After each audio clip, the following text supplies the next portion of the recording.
Доброго дня, така справа. Приїхав клієнт, щось в нього стукає в підвісці. Повна підвістка, все зроблено. Тут така проблема.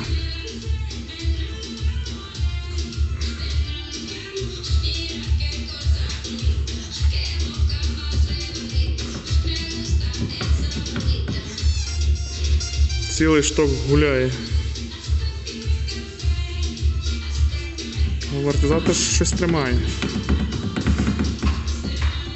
Ну, то що йому стукало.